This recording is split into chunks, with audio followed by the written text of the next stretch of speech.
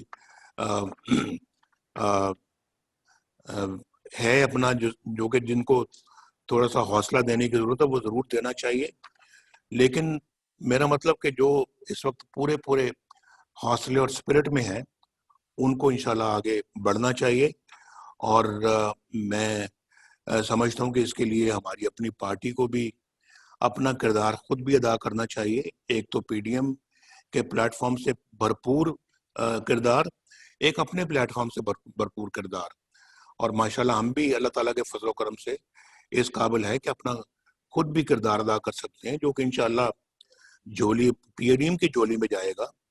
تو ایک تو یہ بات ہے، اس کے لیے ایک باقاعدہ میرا خیال ہے کہ اب ہمیں آج بیٹھ کر تو زیادہ سے زیادہ کل تک اپنا پروگرام جو ہے وہ ترتیب دے دینا چاہیے، یا اگر کوئی پروگرام آپ کے پاس اس وقت بن چکا ہوا تو آپ برائے کرم مجھے آگاہ کریں، اور کل آپ کی جو میٹنگ ہوئی اس میں جو فیصلے ہوئے ہیں وہ سب آپ کے سامنے لے کر آئیں، اور پھر آگے اب گلگت بلتستان کے انتخابات بھی آ رہے ہیں، اس میں بھی جو ہے نا وہ ہمیں اب بھرپور طریقے سے گلگت بلتستان کے الیکشنوں میں حصہ لینا چاہیے، اور وہاں ہر طرح سے ایسے کسی بھی ہتھکنڈوں کا دفاع کرنا چاہیے کہ جو خدا نخواستہ اس الیکشن کے اندر کوئی اپنا خدا نخواستہ کو ہاتھ دکھانے کا کوئی ارادہ رکھتا ہو تو اس کو ناکام کرنا چاہیے۔ تو میں ان باتوں کے بعد میں واپس مائک جو ہے میں آپ کو دوں گا، اور میں آپ کے ساتھ ہی یہاں پر موجود ہوں، آپ برائے کرم اب بتائیے کہ کس طرح سے آپ اپنا ہم پی ڈی ایم کو اور پی ایم ایل این کو آگے آنے والے دنوں میں کیا آپ کا پلان ہے، اور میں انشاءاللہ آج بھی ہوں، اور انشاءاللہ ڈیلی بیسس پہ بھی میں اویلیبل ہوں، اور انشاءاللہ مجھے جو بھی اپنا آپ میری ڈیوٹی لگائیں گے یا مجھے اپنا کوئی فرض سونپیں گے، میں انشاءاللہ اس کو ادا کروں گا. اور سب کو بہت بہت شکریہ، مجھے آپ نے باتیں سنی ہیں. کل چونکہ CWC کا بھی اجلاس ہے، تو اس میں بھی میں سمجھتا ہوں کہ ہمیں مل کے بیٹھ کے تقریباً یہی بات کرنی پڑے گی. اس میں زیادہ لوگ ہوں گے تو زیادہ سے زیادہ لوگوں تک اپنی بات ہمیں پہنچانی چاہیے. حفیظ الرحمان صاحب کو میں سامنے دیکھ رہا ہوں، اور میں راجہ فاروق حیدر صاحب کو بھی دیکھ رہا ہوں. آپ کو بھی بہت بہت حفیظ الرحمان صاحب سلام، راجہ صاحب آپ کو بھی سلام. اور حفیظ الرحمان صاحب بھی اس سلسلے میں کچھ ہمیں بتائیں گے تو ذرا ہمارے علم میں اور اضافہ ہوگا. بہت بہت شکریہ. آصر اقبال صاحب، واپس آپ کی طرف مائک بھیج رہا ہوں میں.